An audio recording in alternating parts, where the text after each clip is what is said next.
As It Were production presents. Hi, everybody, and welcome back to A Couple of Old Fashions with Becca and Joe. I'm Joe Lynch. I'm Becca Howard. And this is the show for movie lovers, by movie lovers, where each week we pick a theme at random, thanks to the hat. We pick two films that neither one knows. We discuss them here for a second. Then we go to the couch, we watch the films, then we come back and discuss the film some more, make sure that we're pertinent to the theme or not, and we then discover if we in fact made the perfect date night double feature. Yes. And there you go. Yep, good job. Yes, thank you. I'm getting better and better. So this week our theme is Against Type. Oh, sorry. Sorry, no, I'll do it again. Against Type. Yes, this week, the second I heard that, I knew exactly the movie I wanted to discuss. Okay, do you want to go first then? Oh, yeah, this is a movie that oh boy, I cannot wait to discuss this movie. It's a movie that was a formidable film in my filmmaking upbringing and taught me some very valuable lessons on what it's like to be a director, what it's like to go against the type of films that you might know them for in the past so and you the went future. Director? Yes and no. Oh. Because my film covers a swath of the theme. There's a lot to discuss in Rob Reiner's 1990 film Misery. Okay. Based on the Stephen King book written by William Goldman, starring a whole bunch of people I'm very excited to talk about. And I saw this movie 11 times in the theater. I think it's a perfect choice for Against Type. Yeah, but you always make fun of me. It's like, of No, course he's this doing is a literal one. But this is more of a literary one. Oh, wow. Very nice. There's a certain scene that I would deliberately even sneak into just to watch The hobbling scene? The hobbling moment. Oh, I was joking. You're fucked up. No. and I would turn around and watch the audience during that scene. You know that shot that you always see in movies where the audience goes, oh, like you've seen it a million times. I wanted to experience that every time. And that was, baby. I know. That was part of my want to make movies was for that beat. So, Okay. don't worry. I'm not Learn going to new hobble things you. about your husband every day. Yes. I picked a very underseen film. You'll probably never heard of it. This director was up and coming at the time. Okay. No one really knew him. This movie from 1958 called Vertigo. It's no one's ever talked about this movie before. It's an indie gem. Yeah, so obviously a lot has been said. Wait, what's the director's name? Alfredo. Hitchcock? Yeah, never heard of him. Never heard. I don't know. What you're So talking obviously about. we're talking about Hitchcock's seminal 1958 film Vertigo, which has appeared on multiple Sight and Sound's best of or top. Wasn't it the number one movie for a long time? I think in 2012 it beat out Citizen Kane and then eventually got ousted by Jean Dielman, 23 Quai du Commerce, like 2 years ago. I don't know what the that was. Chantal Ackerman movie. Yeah. But yeah, it had a solid decade and it's always been towards the top of Look, we everyone's all strive lists. to be number 2 on the Sight and Sound list. I mean, really? I wanted to bring it up specifically in discussing this theme of Against Type. My wheels are already turning. Well, James Stewart, cast very much against type. He is the affable, like James Stewart. Jimmy Stewart made everyone believe that it's a wonderful life, and he had a 10-foot rabbit friend called Harvey, And I think to cast the quintessential everyman, James Stewart, in a character, Scotty Ferguson, who is so sick and depraved, it's the closest that Hitchcock, who was never shy about sowing seeds of like sardonic sodomy in the backyards of like suburban America. That sounds like a Guar song. This is the furthest or the most obviously he's ever pointed the finger at the audience and said that sickness and depravity exists quintessentially in every man. I love this movie. I do too. And I know a lot of people who viscerally hate. A lot of women hate this movie, a lot of men. It's almost like the film is a victim of its own making, because it's an example of casting against type in a way that was successful. Oh, it made its point, but it made it almost too well. So you would say that maybe this is the chance for you Yes. to be able to talk to all of those Yes, people who to might use have. this global platform. Yes. Welcome to YouTube, where Becca's got something to say About everything. Before we begin, though, what is the order? Vertigo, it's a little bit more slow, at least. It's Yeah. a slower burn to begin with. With Misery, things will pick up a little It's bit. a Rob more Reiner will of a take literal burn. And if Ro- you've seen the film, Oh, you know yeah. what I'm talking about. We'll do Vertigo first, Misery second. But before we do that, we have to shout out our sponsor, DIABOLIKDVD.com, for all of your physical media needs. But we'll get to that very, very shortly. So, to the couch.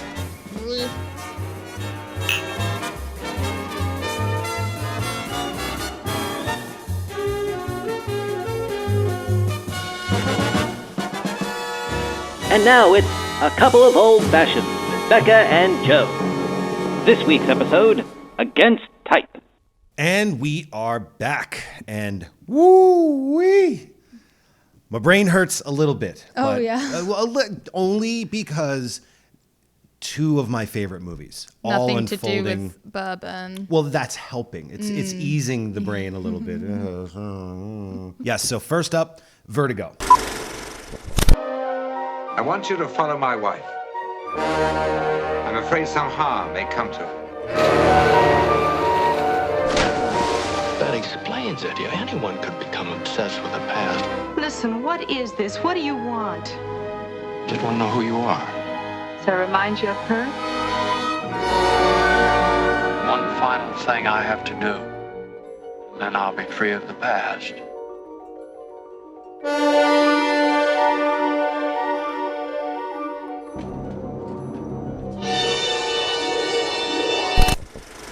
In 1996, at the Ziegfeld Theater, they did a complete restoration. It was one of the last things that Jimmy Stewart actually did. I got to sit behind Kim Novak while the movie unfolded. And she had the same hair that Yes. was in the movie. They don't know this story. Come on. Like, that's a pivotal moment. I had never seen it before. If you remember, there's a lot of spiral themes Yes. in this film. Do-do-do-do-do-do-do-do-do-do. Novak's hair is a part of the spiral. I could not quite achieve the same pinned perfection that she does in the But film. you got the jacket, you I got did. the gloves. Yeah, so Vertigo. It begins with James Stewart playing this guy, Detective John Scotty Ferguson, and initially I would say that he completely conforms to the James Stewart type, at least superficially. In you those know. opening moments. Well, he's the good guy. Yep. He's chasing a bad guy. There's another cop with him chasing the bad guy until he falls while jumping over to like rooftops and there's a very famous shot where he looks down and his agoraphobia suddenly triggers a late in life development of vertigo. the trombone shot that they called it. Yes. Well, now it's called just the vertigo shot. Now it's the vertigo shot, but back then they were doing it, and it's amazing to think that how they were able to achieve that with the VistaVision camera, which is a huge honking camera. So this one shot cost thousands of dollars to be able to pull off. And the famous Herman cue that they use for, I mean, worth it. Sometimes a shot is worth the thousands of dollars to be pulled off. 100%. He's unable to help his cop colleague survive when his cop colleague... it's not for lack of trying. He's, the cop puts his hand out and doesn't realize that he's also on unsure footing. He falls. And James Stewart is too petrified to try and grab his hand as he That falls. scares the shit out of me because you don't see how they got him to rescue. You don't see how did he get down? That's part of the trauma that then the film goes into, is that he let this man fall to his death and sees him die. We then see him at the home of his friend Midge, who Barbara Bel Geddes. very much conforms to the James Stewart type of woman. She is pretty, but in a matronly, maternal, sensible kind of a way. Yep. And most importantly, she's very self-assuredly independent and a woman of her own mind, which is the kind of woman we're used to seeing James Stewart with. Yep. your June Allisons, your Jean Arthurs. She's one of those. And then the next scene we see with him, he is with Gavin, Yeah. an old acquaintance of his from college. It goes from kind of era appropriate, so to speak, controlling husband behavior when he's like, oh yes, of course I look after all my wife's assets. She couldn't possibly do it. To like immediately then like very overly obsessive. Oh yeah, and then I follow her and I'm pretty sure that she's possessed because she like goes places that I don't know about, that she didn't tell me about, and like does things that I don't know about that she didn't tell me about. So carving out personalized moments for herself in the day. Independence? This must mean she's possessed. Possessed by the spirit of her grandmother, Carlotta. Gavin and Midge, in my opinion, both serve as kind of red herrings to reinforce for the audience that James Stewart is conforming to his usual type, to give us a false sense of security. Old reliable Midge and the reliably villainous evil husband Gavin. Do you think that like Hitchcock even used knowing the audience is used to seeing Jimmy Stewart in like a somewhat injured, frail state of mind in that not like the opening shot after the prologue where he's next to a very big window, sitting at a chair, looking a little forlorn. Yes. Like it immediately I went, oh, he's almost setting up the type that he created in Rear Window. Yes, like 4 years prior. Mm-hmm. Yeah, no, completely. I think it's all kind of, to make the audience relax into the sense that the Scotty character You're going to see the same old Jimmy Stewart again. James Stewart. Yep. And it's not until I watched it this time that I realized that James Stewart doesn't once stammer in this film the way he always does. He never stammers. That's like the first the adorable Jimmy Stewart stammer. It doesn't exist in his characterization of Scotty, and that was the first subtle inkling, at least I got, that he wasn't going to be. I mean, I only realized it now, having watched it with that thought in my mind. Otherwise, it's subliminal. That's it just slowly creeps in that the Scotty guy is different. So Gavin hires Scotty to start tailing his wife because, Gavin's a psychopath and he needs his wife to be watched constantly. So we meet Madeline from this perspective of watching from afar when Scotty starts to tail her. He meets her first in a restaurant and we have that famous shot of her profile. Oh, I love that. I always forget that first shot, that profile shot of her, is where he establishes green. The supporting cast, their types are used perfectly to continue to engineer the idea that Scotty is a James Stewart type. Yeah. We have Barbara Bel Geddes playing Midge, who at this point in her career wasn't very known to cinema-going audiences. Yeah. She was mostly known as a theatrical star, and same with the actor who plays Gavin. Yeah. Tom Helmore was his name. I don't remember him from anything else. He was part of Hitchcock's, he's an English actor, part of the cohort of actors that Hitchcock brought to Hollywood, but very much as, part of his stable. Yeah. This was the most high profile role he ever got to play for Hitchcock in a Hitchcock film. So both these actors, their faces would have been largely unfamiliar to cinema going audiences. And it's much easier then to imprint on them the type that Hitchcock has cast them as. Midge is the James Stewart female counterpart type. Gavin is the male villain James Stewart counterpart type. Kim Novak, at this point in her career, had been a contract player and an ingenue star for Columbia Pictures, one of the most famous studios in an era where studios often engineered movie stars.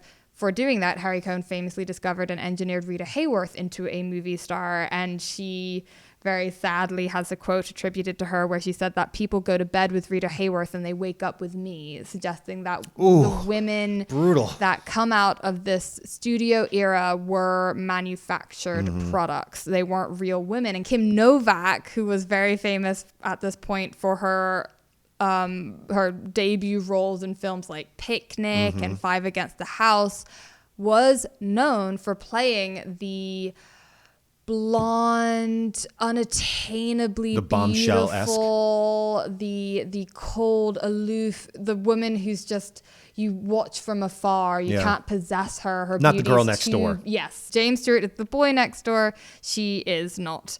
So I think that casting all three of these actors is a very calculated move on Hitchcock's part to establish the typical role of the James Stewart character. It's like type. it's all revolving around, like he's in the center, Yes. and everyone around in that orbit is there to subvert the expectation that the audience is going into Vertigo with, which is, I love Jimmy Stewart, you know. Yes, like I think that everything about the initial cast of characters, the structure, the setup is designed to lull the audience into thinking that it's all going to be the same kind of a James Stewart vehicle. And there is a very long stretch of time where, you know, we are with both of them, but he's, and I don't want to jump the gun here, but he begins to pursue her in a largely no dialogue based pure cinema suspense, but subtle suspense of watching him, watching her, and immediately like you feel something is a little bit off, or at least I did the first time I see it and every time I watch it, but you still think like he's fine and he's just doing his job. She really is this kind of held at a distance cipher of beauty. And what's interesting, and I think that Hitchcock is also commenting on the fact that we tend to hold these women up on such a pedestal and what that does to our own psychology, whether we're jealous, wanting to possess her beauty. And I don't think it's an accident that James Stewart, in his obsessive pursuit of her, we see him start to hold her up on a pedestal despite his debilitating fear of heights. She is both held up high in his estimation, and that is also something that gives him a great deal of ambition and fear. Like it represents almost his agoraphobia in a way that he starts to put her into this like unattainably. Well, he starts to frame her almost like the scenes in the museum, where he is captured in a portrait. So devilishly clever of Hitchcock to put both of them into a scenario where people are known to gaze. And the way that he shoots her, the way that, I mean, would you agree? Like, at least in that point, it is all from Scotty's point of view. Course. So it is the male gaze, and the way that he shoots the bun, the way that, you know, he frames all of the shots, you could put them in a frame. I think that's why when I was a kid and I first watched this movie, I didn't really like it because the plot doesn't really make any sense. But that's true of a lot of Hitchcock movies. But you find, I think, going through all of his films at an older age, that the plot is almost irrelevant to the storyline, and the reason it exists is to explore existential fears and psychosexual obsessions. And this is, I think, the most overt that Hitchcock ever was able to do that. Easily, yeah. So he tracks her down to a hotel, and the hotel manager even says like, oh no, what's trouble has she gotten into? I can't imagine a sweet girl like her with that dear face, once again reinforcing the idea of types. We want people to behave according to how they appear to us. We don't want them, we expect people to be pigeonholed. I think cinema is obviously a very heightened version of that, but in real life we do it all the time. If someone presents themselves a certain way to us, we expect them to act according to the way that they are presenting. She's perfect, considering also that she's playing two parts. Spoiler alert. The first scene that they actually meet is when he comes through for what the audience expects of a James Stewart. He becomes the White Knight. He saves her from her what appears to be a suicide attempt. And that's really smart of him to just hold on Jimmy Stewart until she's gone. You never see the motivation push or the motivation jump. You just see, you hear a splash, you see his face, next thing you know. You see her jumping.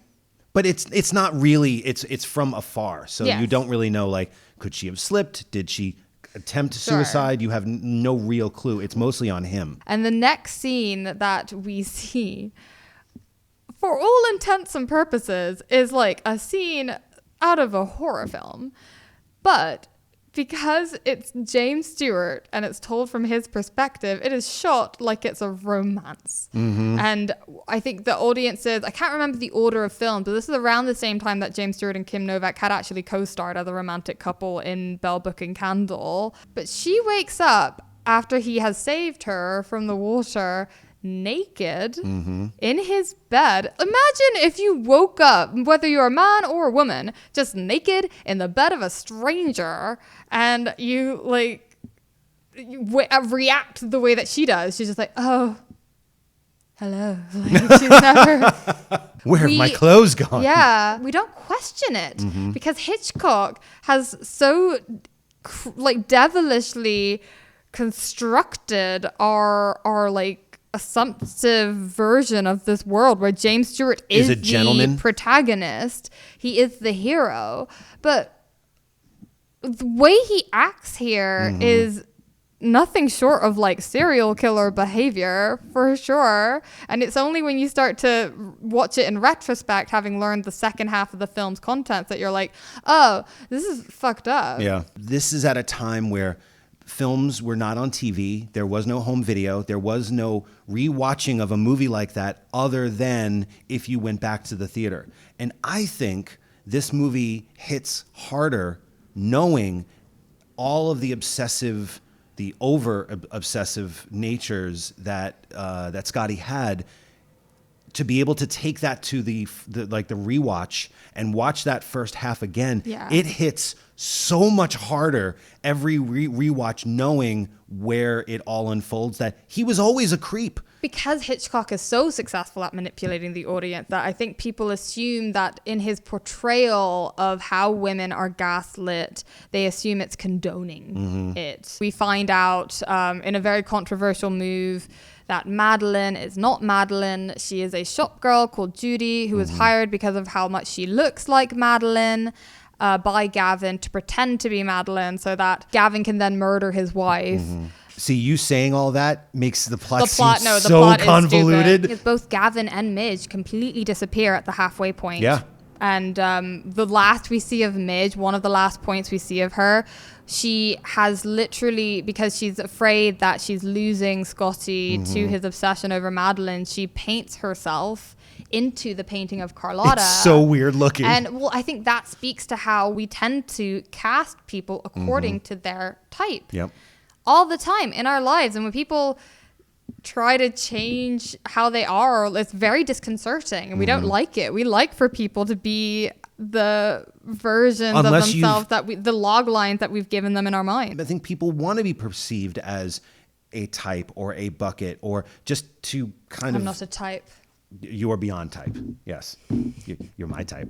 Aww. I try. Madeline's supposed death is kind of driving Scotty insane. Which we don't necessarily see. We see Scotty's version of it. Oh, yeah. He has this amazing animated fantasy sequence where By Louis Buñuel. He sees her kind of, the American Beauty shot of flower petals going to camera in his obsessive, mind's eye. He's almost catatonic, in a way becoming this cardboard cutout cipher type that Hitchcock is blaming us for creating. Starts to re-enter the world in a sense, but he's haunting all the places he used to go to with Madeline. He starts imprinting her face on every woman that he sees. Hitchcock even frames it in a way where you're expecting it to be like that. Finally, he meets Judy, played once again by Kim Novak, but this time with significant brows and brown hair and a very different characterization. I think Kim Novak doesn't get enough credit for her acting in the second half, because the first half she really does conform to the Kim Novak type, and the second half she is very, for a second I almost believe that it's a different person. First couple times I saw this movie, I was convinced it wasn't her. I did not, and it's not just the physicality, it's the way she carries herself, the way she speaks. It's a complete transformation. And in most press materials, they never show the second half. Crucially, the scene that kind of makes this film a masterpiece for me is when the perspectives change and they take Judy's perspective. The wheels are off at that point, and it really is about Scotty's mania. And how he's become almost too obsessed. Judy puts up a bit more of a fight about letting Scotty into her apartment than Madeline does. I Behaves love a little the bit more backing normally. up, where she's backing up and backing up and grabs the phone. Because a strange man is like, let me in. Yeah. Madeline always let me in. I don't know why you won't. She says, you don't look like a Jack the Ripper type. That line really hits. Yeah. Especially watching theme. It. Yes. Watching it back this time, and that line hit, and it's like, the whole movie is right there in that one line. And then we see the rest of the film from Judy's perspective. And Scotty doesn't change the way that he's been acting the whole film, the only thing that changes is our point of view because we take on Judy's. The bit in the movie where Scotty, when he's with Madeline, says, here, drink some brandy. It'll do you. It's like medicine. It'll do you good.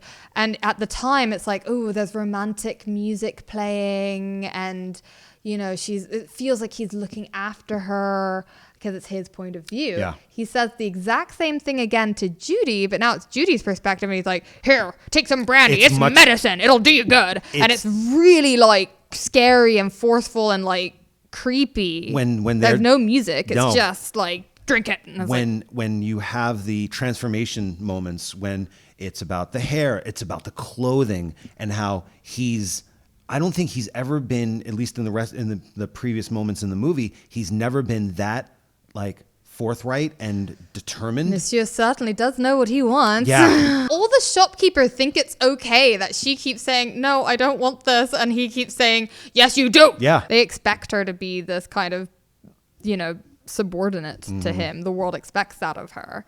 And again, I think people misunderstand the film by assuming that Hitchcock's saying that that's okay. But the fact that it's like creepy now, that it's like putting us on edge is telling to the fact that he isn't. This is part of the reason why, you know, the movie wasn't as successful at the time, was because we were all going, no, Jimmy Stewart is not supposed to be like this. When he starts doing that to her, I couldn't help but feel, having read a lot about Hitchcock and heard a lot about how he treated his leading actresses at this point, that this is almost like his confessional. Yeah. Like he's I showing kept thinking us of Tippi Hedren from The Birds that he's a lot. showing us what he does, like how he treats his leading actresses. So it's like he's messed subtly up. admitting it. When you watch James Stewart do this to Judy, you think the whole time, this is messed up. He shouldn't do this. Like, this isn't okay. And Hitchcock, like, there's no accidents. Hitchcock is doing that on purpose. Like, we are supposed to be uncomfortable and unhappy and think that this is sick and depraved, what he's doing to her, and that she's letting him. Hitchcock wants us to feel that way. So he must feel that way about how he treats his actresses. You'd never hear him say that in interviews or anything, but this must be, in a sense, a kind of like, we're getting a peek into the twisted guilt and deeply rooted psychosexual obsessions that Hitchcock has, maybe even to not just want to craft this beautiful woman of his dreams, but that he wants to almost be them, that he wishes he could almost climb into their skin. And the fact that he gave the villain of the piece, in my mind, Scotty, the skin of a man who is, for all intents and purposes, all of us. Yeah. He is pointing the finger at us too and saying, yeah, but we are all like this. We all have sick, depraved, like, you know, twisted little jealousies and insecurities and desires and perversions. And this is, you know, like why I think people hate this film, because they don't like feeling this way. The way that even he wanted to be perceived by the audience, by Hollywood, and Hitchcock took that and very slyly twisted it. It's interesting that you say you don't quite see her fall into the water, because I didn't really think of that before, but it's an interesting counterpoint if that's true, because you don't quite see how she falls off the tower. No. It's implied that she's scared by this nun, falls off to her death, but you don't really see it. And at this point, Scotty has climbed the tower. He's reached up to the top of the pedestal that he put Madeline on, vanquishing his vertigo, and I think he pushes her. I don't know. You know what? I mean, I can see that. The fact that you now see Scotty as that fucked up that he would have. The way that you say that now, it changes, for me at least. It changes that final shot. I remember seeing this movie. Yes. Hitchcock leaves us with that shot. But before, I never really saw it the way I do now, especially with the theme and you talking about it, where there is almost the shoulder admission of guilt. He's almost accepting the fact that her beauty is unattainable, not because he can't be with her, but because he can't be her, because to his great regret, he was, you know, born a man. Yeah. Crucial point that I wanted to get across by discussing Vertigo was that I think it's designed to make us feel bad by casting James Stewart and the rest of the supporting players in a way that makes us lulled into a false sense of security, only to then point us in the direction of our own inner psychosexual demons. And I think, people dismiss it sometimes because of that fact. And I don't think that's very fair. So if you dislike Vertigo and you think that it's maltreating women or maltreating men, I would suggest you rewatch it with this thought in mind and question whether or not you actually believe that, or you just really dislike the fact that Hitchcock made you feel like that. That's the best cinema, where it is a mirror reflection on the audience that is viewing the art. And Hitchcock was always famous for that in one form or another. I think this is truly the movie that gets underneath the psychological skin of the audience and even himself. The true litmus test is, after our discussion, do I want to just immediately go back to the couch and watch it again? I can always watch Vertigo. I can always watch But I can Vertigo. also always watch Misery. So let's see if we still do after our discussion on Misery after the break.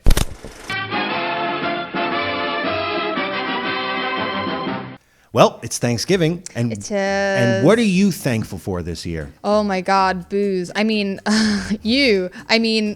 Blu-rays. Yes, physical media, because what better way to say Happy Thanksgiving than to gaze upon your collection, or when you're going to your aunt or uncle's house or your family members and they have physical media, you can go, wow, they really do love a lot of shit. Yeah, there's something to be said for the aesthetic pleasure to be derived. I always think of my Blu-ray collection as almost like my new form of library, where it's like, I'm so proud of it. It's like almost having a painting collection, but Well, you can better.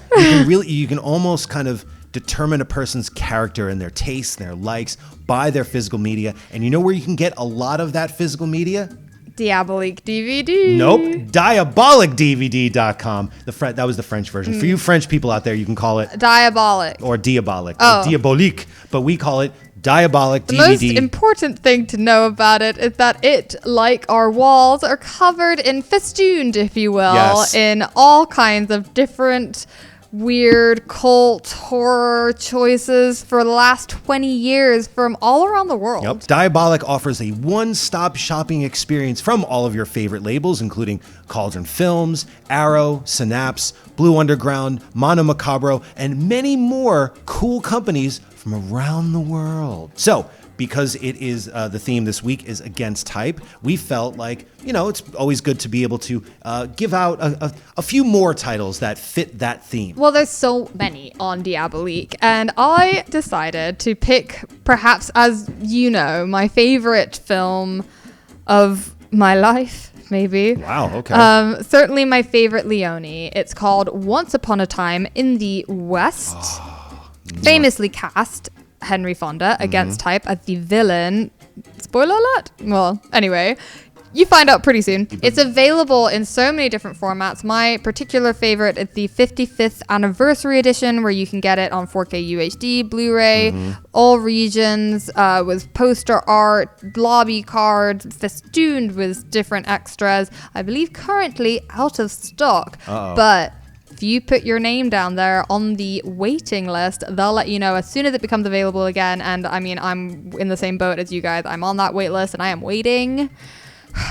That's probably the seal of quality. If the movie's out of stock at DiabolikDVD.com, it probably means the movie's fucking great. Well, that particular version. You can obviously get it in multiple different formats. It's a great film. It deserves to exist in any format on your Yes. shelf. Check out Diabolik DVD to find out what format best suits your shelf and get it on there ASAP. My pick is definitely in the against type format because, as a huge Sam Raimi head, I had, obviously Evil Dead 2 and Army of Darkness and Crime Wave. I did not see A Simple Plan coming from Sam Raimi. And if you don't know, Simple Plan, starring Bill Paxton and Billy Bob Thornton, Bridget Fonda, written by Scott Smith, who also did The Ruins, a decidedly different movie for Sam Raimi. There's no cool, crazy shots. There's no wild sound design. Is it available? Oh, it's available on Blu-ray and 4K by Arrow, and it is fantastic. If you're a Sam Raimi fan and haven't seen this movie, it doesn't get any more against type than this. And on the Blu-ray and the 4K, there's a brand new 4K transfer that has been supervised by Sam Raimi. All new commentaries, all new documentaries. Honestly, if you haven't seen this movie, it is fantastic, and it is definitely not a Sam Raimi movie, but that's what makes it so special, is that it really shows the versatility of one of our great cinematic artists. And if you want to know about the versatility of physical media, check out diabolicdvd.com. If you don't know how to spell that, as we don't know how to pronounce it, that's diabolik.com, or you can visit its sister website, Cauldron Films, with a hyphen in the middle, .com. Do yourself a favor this Thanksgiving Day, Eve, any time of the year. There's never a bad time to shop and get ahead of your physical media needs. Go through its store, find one of our picks, one of your picks, plug those holes in your physical media archives. Because whether you're looking for that definitive version of Eraserhead or just need to upgrade that old DVD of Ninja 3 The Domination to beautiful, glorious, cheesy Canon Films 4K, Diabolik DVD has you covered as the owner-operated business choice that you have been craving. So keep physical media alive, and back to the show. And now, on with the show. And we're back.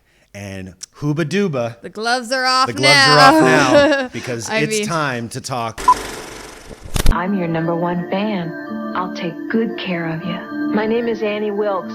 Guess it was kind of a miracle you finding me. In a way, I was following you. You were following me. I think one of my clients, Paul Sheldon, might be in some kind of trouble. Eventually, you'll come to accept the idea of being here. Annie, whatever you think about doing, please don't do it. Trust me. God's sake. It's for the best. Misery, rated R.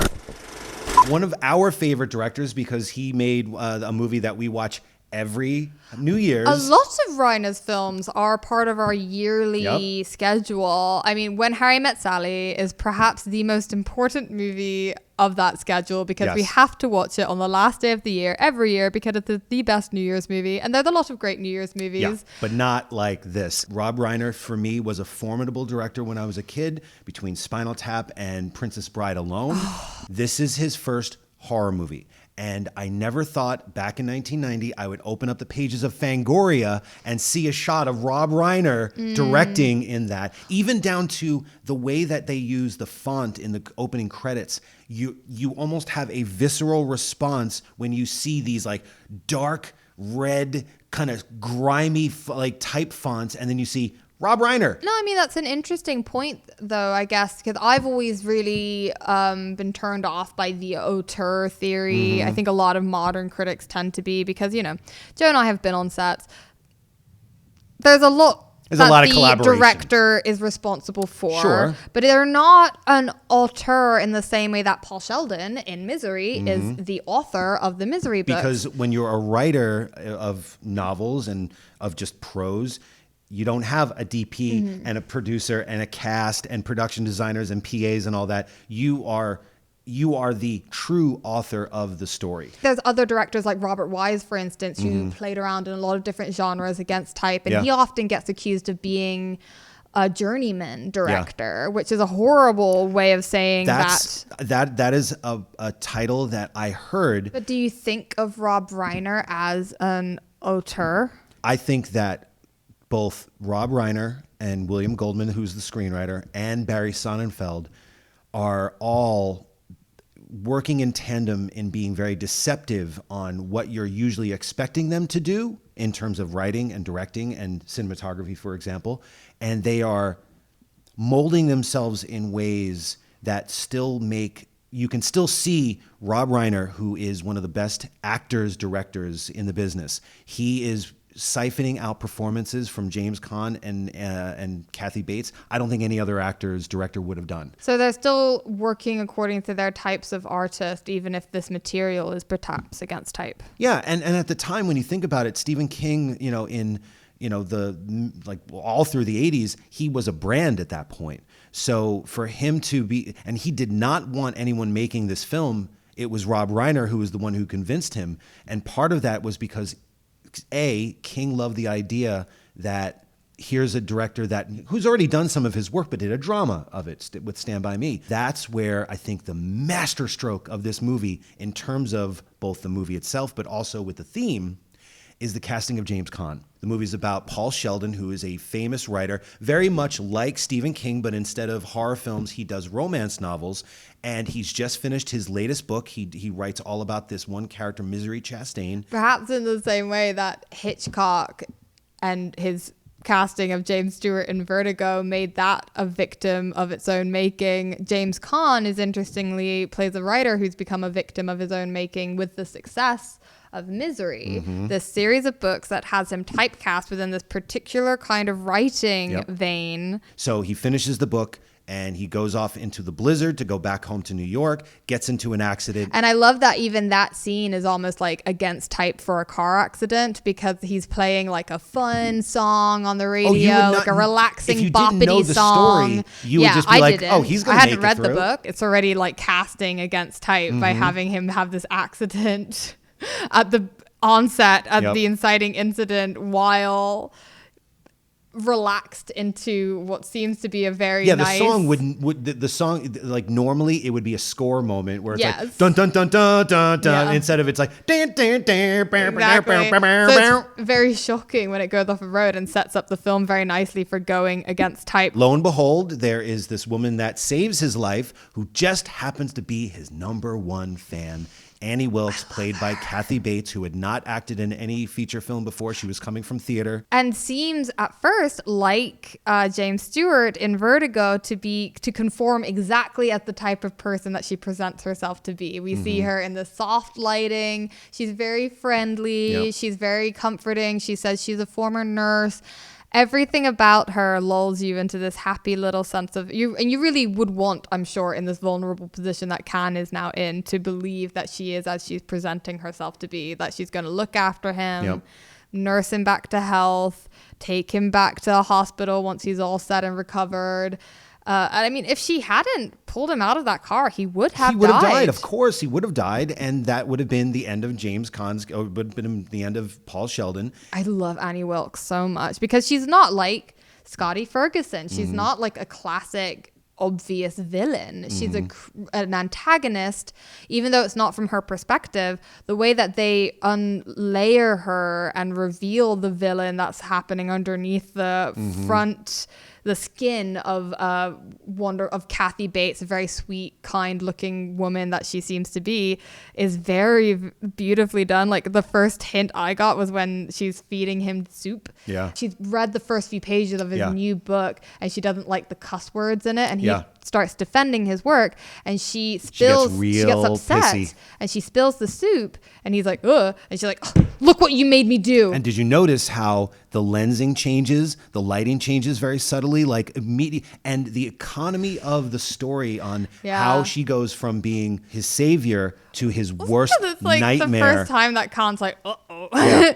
But still, I think this is great the way they portray it. It's almost like how in the real world, how scammers fuck you up. You silence that voice within you, that like thread of suspicion, because you want so much to believe that you want to have that moment where it's all going to work out in some form or another. That they are the type they have cast themselves They might even fall in love, which would obviously be Annie's dream come true. James Caan was considered the Playboy's Playboy back in the 70s and 80s. Yeah. He was considered angry, burly shoulders. Amazing archival videos of the Playboy mansion where he's talking to Dorothy Stratton, and he's like, and you're like, wow, like he probably banged a lot of bunnies. Yes, he was known as the ladies' man. But what's amazing about casting him in Misery then, that we're so used to seeing him be this tough guy, so to see him be so helpless. That's how he pitched it both to the studio and to James Caan. He's like, everyone is going to expect you to beat the shit out of her. Yeah. But I'm going to keep you in that bed for 15 weeks. They shot it over 15 weeks, and he barely, like, there's a couple scenes where he's in the wheelchair and he's hobbling around and stuff like that, no pun. But it's the fact that we are used to seeing James Caan in this particular type with this actor. And it puts the audience on edge. That, to me, was very much like casting Jimmy Stewart. It's like Reiner knew what the audience was expecting and then changed it. I think on it us. also just helps to appreciate Annie Wilkes as a formidable foe. When Annie Wilkes picks him the fuck up to get him out of that car, you're like, this bitch is fucking strong. Yep. Like any other person, you wouldn't give Annie Wilkes much, credit. Whereas with James Caan as the counterpoint, you're like, she could take him. And it then becomes a psychological back and forth between them when Yes. she decides, you're going to write my version of what I want. And this was what King was going through, because when, he was becoming huge after Carrie, he had other stories to tell that weren't in the Stephen King brand. And like anytime that he wrote one of those books, and the publisher or his editor would go, no, too dark, too angry, like too cynical. That's where he was able to use a pseudonym. That's where he used Richard Bachman. Misery was his way of dealing with fan service. And Paul Sheldon is also dealing with that. He wanted to kill Misery Chastain to move on so that he can do what he really wanted. He didn't want to be stuck in a stereotype, very much like Rob Reiner probably didn't either. Because once you get typecast or pigeonholed as a director, You're a victim or of your artist, own success. Exactly. And the smartest thing that Rob Reiner could have done at that point in his career was to completely do a 180 from Harry Met Sally, because at that point you could do anything. Paul had to realize that he can't rely on the typical James Caan physical response to things, and he starts trying to. He realizes that he can use the type of person that Annie Wilkes has cast him as to manipulate her in the same way that she initially did to manipulate him. Yeah. So he starts to play into her fantasy, like you were saying, of being a potential, she really wants to be like a writer's wife. Yeah. And when she starts forcing him to write a new Misery novel, she, starts editing for him. She looks after him. She cooks for him. And he starts to say all the right things to her to lull her into a false sense of security and reverse the tables. Like he says, I really want you to be involved in every part of this process. He starts playing the game along. One thing that I didn't notice until now is that, like, again, there is the Jimmy Caan persona that he's had on screen and off. Both Jameses, sorry. Yeah, that's right. Holy crap. We got two Jimmys. Wrap this one around your head. James Caan had never, up until that point, I could be wrong, but I did some research. James Caan has never said "I love you" in a movie before until Misery. The only movie he said it after was after Elf. See, that's why for me this movie wasn't against type, because I always knew him as Buddy's dad. That's the thing. And Sonny Corleone. Wow, two sides of the coin, man. Holy shit. I remember people kind of chafing over, and you're watching the movie, it's a ploy. But it was just hearing James Caan say "I love you" it's like hearing Steven Seagal say "I love you." It's like, what the fuck? That feels weird. Again, gambling on casting an actor against type, and that gamble very successfully paying off, because you get to see both of them almost, again, manipulate the audience in a way. Like the fact that with Annie, you look at Kathy Bates and you see a maternal type. You see someone who's going to look after you. The way that she kind of carries herself until things get a little crazy. Yeah. Well, I mean, the hobbling scene, what I love about that it's one of the greatest. I mean, I was joking before, like I totally get as a budding filmmaker why you would be obsessed with that scene as a kid, because what you would expect from a scene of that much horror and like nightmarish torture is for it to be like, they cast that scene completely against type. It is the cold light of day, sunlight is bursting in. They're playing, which was a callback, they're playing Liberace's rendition of Beethoven's Moonlight Sonata. Very lovely, romantic I didn't even notice that piece. Before, with the Liberace thing on her dresser, and then went, holy shit, that's where the callback is. Intermixed between all of that stuff, she has this scrapbook where it's revealed she's like a baby killer from her days as a nurse, and it's this little weird thing, a scrapbook, I would say. Contradiction of types that she represents. And to go back to the hobbling scene, that they cast that entire moment against type for the content makes that moment when he's like, for God's sakes, please. And she says, I love you. And then when that happens, I mean, it just makes the horror of it that much more visceral and poignant. It was also now at this point when the movie came out, everybody had read Misery. I read the book before I saw the movie. So again, this is another moment of going against type. The original in the book, she cuts his feet off. Oh, like Audition? Yeah. Kitty. So everyone opening weekend probably went into it. They didn't give any of that away. Everybody went into it thinking he's going to be on stumps. So just the fact that when the moment comes up where she brings the sledgehammer into frame, I think that's where the audience went, oh, he's deviating away from the original text. So they're again going against type. And the way that Reiner shows restraint in that moment, where that could have been a lot gorier. I do think that this is a beautiful movie for this particular theme because it kind of speaks to like Vertigo. Like, it's not just that we're talking about casting people against type, it's that people surprise us by not being the types we cast them as in our own minds. Yeah. There's a certain duality or contradiction that exists inside all of us. And she almost becomes useful, like in the way that you were talking about that allegorically this film for Stephen King, he was Paul Sheldon. Mm-hmm. If we extend that analogy further, then Annie Wilkes is almost like the solve to the writer's strife. Mm-hmm. Because part of me as a writer, every time I watch it, a little tiny part of me is like, fuck, I wish I had an Annie Wilkes. Because the way that she like literally puts him in the bondage of misery, she forces him to burn his one book outside of that. And when he begrudgingly starts to write a new Misery novel, she like holds him accountable to still maintaining a quality of writing. Yep. She says like, oh, you can't just do a hackneyed version where you say, oh, the last book was wrong, like, you know, like Arthur Conan Doyle with Sherlock Holmes. She's like, no, you have to, the last book still existed as part of the canon. You have to acknowledge it and find a really well written way back into how misery comes into life again. Like she holds him to a certain quality of standard, and in a way it's kind of like, I don't know, part of me is like, well, I'd probably get a lot of writing done if I had an Annie Wilkes. Like there is like something that I wanted to bring up, which is Paul Sheldon needed Annie Wilkes to force him against the typewriter. He had to type this and he didn't want to. He probably, when he went to the cabinet first, he didn't want to have to go through that ring of fire to, as it were. Yes. And deal with how he was going to end Misery Chastain.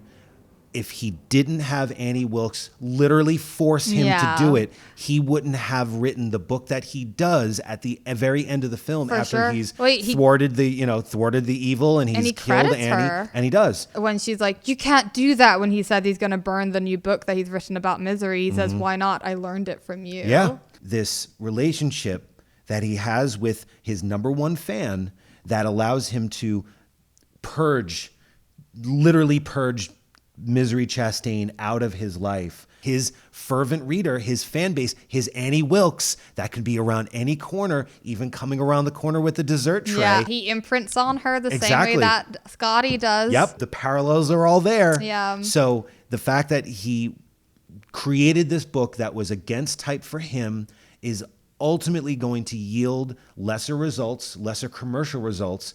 But in that moment, even though he's going to be haunted, he's free. The film also just speaks to the fact that we're all kind of insecure about the face that we wear to the world and to the person. And I think that's what makes Annie Wilkes so iconic, is that she does also kind of represent that in a way. And you do sympathize with her in a way that you never expect to. And she's talking about how like, oh, the rain brings me down. And like, you know, I know that you're this famous man of the world, and like, who am I to be with you? And she says, you'll never know the fear of losing someone like you if you're someone like me. And I just thought that was such an intensely like gut punch emotional moment of empathy, where you realize that we never see ourselves in the same way that other people do. And I think that's a really great way to end the idea of types and casting against them.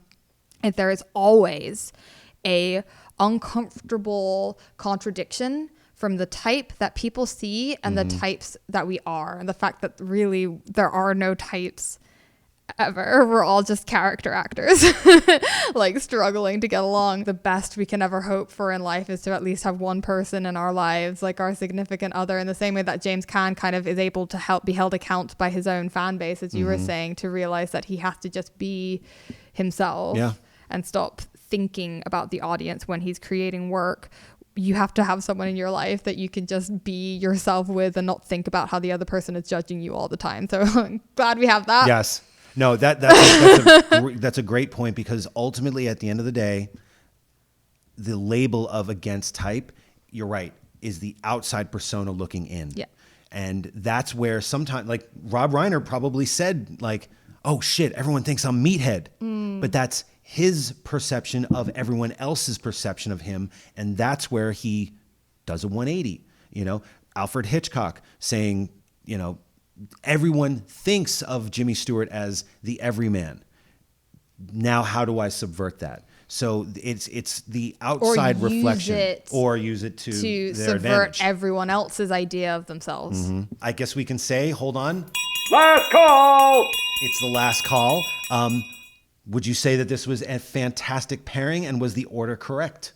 Yeah, I think so. I mean, I definitely think they spoke to the themes very well. So they're both well-chosen films. Well done, us. Because Misery, I guess you probably wouldn't think about in terms of the nuances of its psychological portrayals of that theme. Yeah. Vertigo, you think of it as a heady mix of shit. So like when you get primed by Vertigo to be thinking about what's going on underneath the skin, the surface of things, and then you apply that to a movie that's maybe considered more of a like good time popcorn movie, it's great to have that kind of like juxtaposition, to be like, oh, okay, yeah, no, I'm gonna watch Misery not as part of our usual booze-fueled date night marathon in January. We're gonna sit down and watch it. I'm gonna watch it. I'm gonna take notes. I wrote down lines that I've always thought this was a great movie, but it was cool watching it. But it was nice to watch it from a more analytical standpoint. Yes. What's interesting is that this time around, watching them back to back, we're watching Vertigo, and then it's like,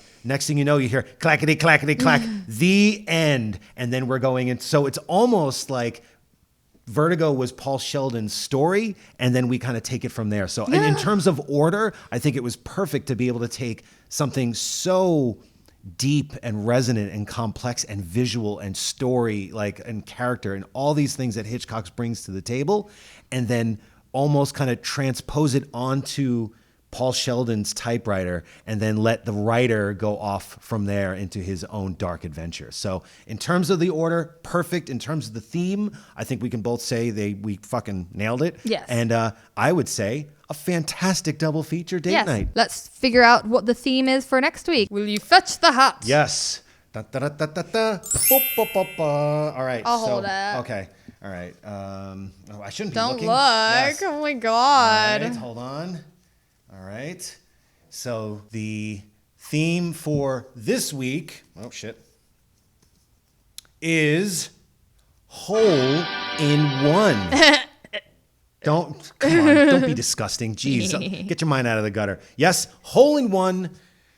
Okay, all right, that should be an interesting I love one. It feels somewhat more obtuse. This feels like one of mine.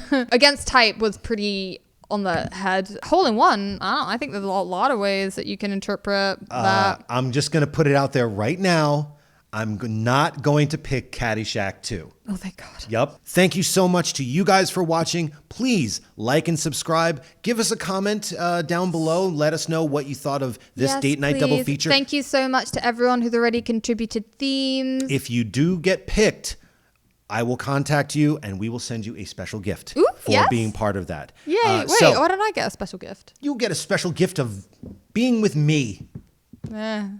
Wow. Wow. And if you enjoy listening to the show, please, share with anyone you think might like it, please. And we should also mention our Instagram. You can go to our main site, or you can do our each of our individual Instagram accounts, which we all kind of tether together. If you want a full list of all the films that we have covered thus far, including this week's films, go to my letterbox that we have a full list of all the films there. DiabolikDVD.com. Thank you so much for sponsoring us. Again, this week, you can get Misery at DiabolikDVD.com. You can find Vertigo pretty much anywhere else. Joe has literally written on the thing there, slogan, so I'm ready for you. Are you sure? Yes. Okay. Without further ado. Oh, I always forget that that's the tee up. My mind just You would blanks. think at this point. No, okay. Movies. They're the only marathon worth participating in, and they're what date nights are made for. Dramatic pause. I Nailed like it. it. Nailed it. Yeah. All right. Hole in one. Till next week. And now, folks, it's time to say goodnight. We sincerely appreciate your patronage and hope we've succeeded in bringing you an enjoyable evening of entertainment. Please drive home carefully and come back again soon. Good night.